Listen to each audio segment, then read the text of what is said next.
could just be to decide right now. You could, Karen. That's not. Right. Okay, now we're live, I think, right? Yep. Okay.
Okay, so I guess we aren't going to start again, but we're in Senate Democratic Caucus and we're in the nomination process for the third member of Committee on Committees. Yes, and it's my honor to nominate for the third member from as the representative of the caucus, Senator Jane Kitchell.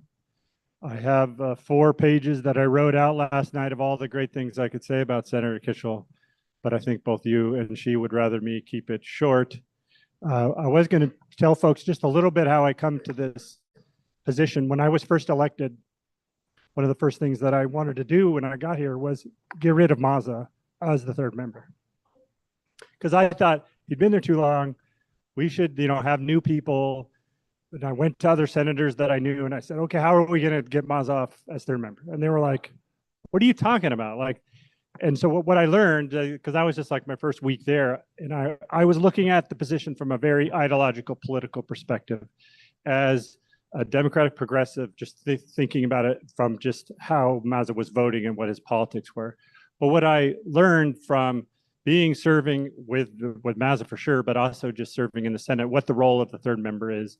And I think it would be a mistake. I mean, definitely this is the Democratic caucus and we want to focus on politics and policy and those things, but to only look at the third member through that lens would be a mistake, because you want a third member that is going to help build the Senate committees, that's going to help build the Senate so it can function well. And you want a Senate that's functioning well, so whatever your policy is, whether it's universal health care or tax cuts for the rich, you want a Senate that is operational. And I think to have somebody that's like Senator Kitchell and Senator Mazza that have the experience, they know what it means to have an operational Senate, to have an effective Senate, to have a fair Senate. And that is why I think we really need somebody like Senator Kitchell, somebody that has not only been in the Senate for 20 years, but has been knee deep in the mud of the process for those 20 years. It's not just 20 years that makes her somebody that I want to support for third member, but it's 20 years of being very actively involved and paying attention and noticing what works. I looked it up. She's served with 5 different pro tems, 3 different governors, plus when she was through state government, starting as a entry-level social worker to commissioner to secretary. Having that experience in state government and all her experience here, I think is the kind of qualities and experience that we would want as a caucus for our third member. I was reading a book last night and I heard this quote, which I changed it a little bit, which I thought was good for Senator Kitchell, which she's a great woman of great accomplishments, that has never accomplished or never achieved great arrogance. And I think that is really the one quality that I really admire in her, and why I want to nominate her for third member.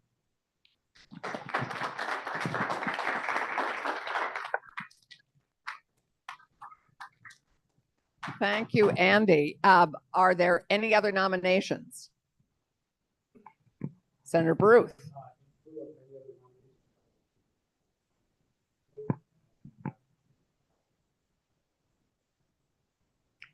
Thank you. So I believe that we will then move to vote. All those in favor of electing Jane Kitchell Senator Jane Kitchell from the Senate Democratic Caucus as our nominee for the third member of the Committee on Committees, please say aye. Aye. All those opposed? Motion carries. Jane, congratulations.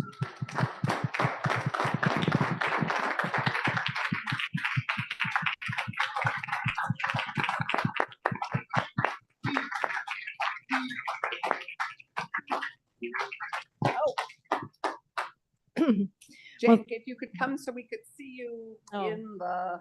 That's why I was back. I don't need to see myself. Well, obviously, I'm very honored and I thank you for the election.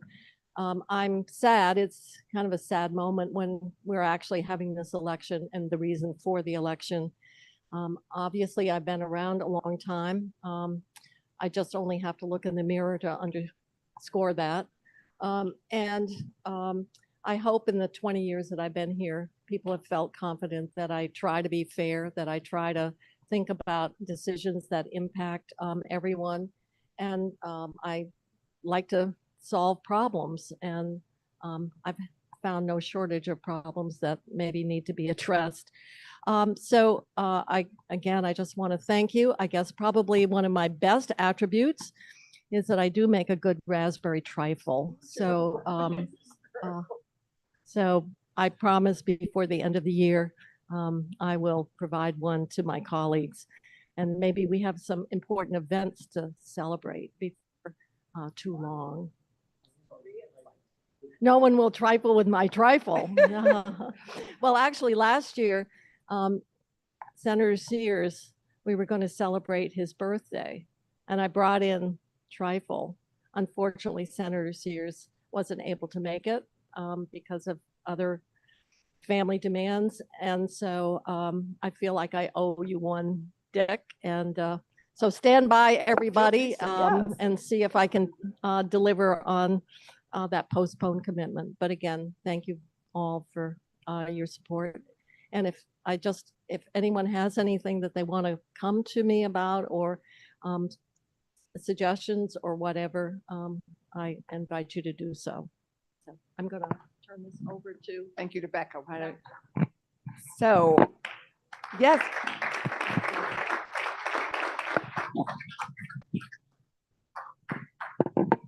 I just wanted to say, as a relatively new chair and a relatively new member to the body, that once upon a time, I had to ask myself an important question. Is this person intimidating or am I just intimidated? And I just want to say it took me a while to work up the courage to not be intimidated by Senator Kitchell, but that's not because she's intimidating.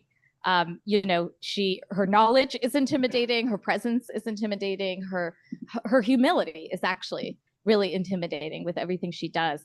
But I hope other people find, given that she's third member and people will need to talk to her about their preferences and desires, that it might be you that has to just get over being intimidated, and it is not Senator Kitchell who is intimidating. And I really value learning from her. I often think, what would Jane do?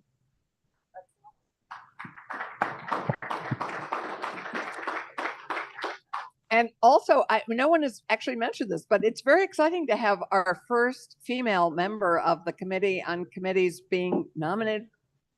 Third member, sorry. First among thirds. That's what you are. Anyway, it's very exciting to have a first woman serve, I hope, with your election next week. serve on the committee So thank you all. So Notter had wanted to address us on the proposal 4 that has come out of judiciary, which is our constitutional amendment. Dick, do you want to speak to it with Notter not being back yet? Or should we just wait and have him present next week? I'll probably flub this because I wasn't prepared to do it. But the Judiciary Committee spent a lot of time and a lot of work on Proposition 4, which is an equal rights amendment. And part of the reason that it was so difficult is recent Supreme Court rulings that have taken many of our rights away, quite frankly. We wanted to make sure that they were expressed in the Vermont Constitution. As introduced, the article was a part of Article 7 of which is the Common Benefits Clause. And on the advice of many folks, we turned it into its own separate amendment to the Constitution because we felt it was important to establish equal rights in the Constitution. Second major change was in 2019, there was a proposal for an equal rights constitutional amendment that went nowhere. And it had religion added to it. And there was a lot of debate in committee about adding religion or not adding it. And the Judiciary Committee decided to add religion. I'm sure I'm leaving out a few things, and I welcome any other member of the Judiciary Committee to add to it, because I really wasn't prepared today for this. But it's that simple.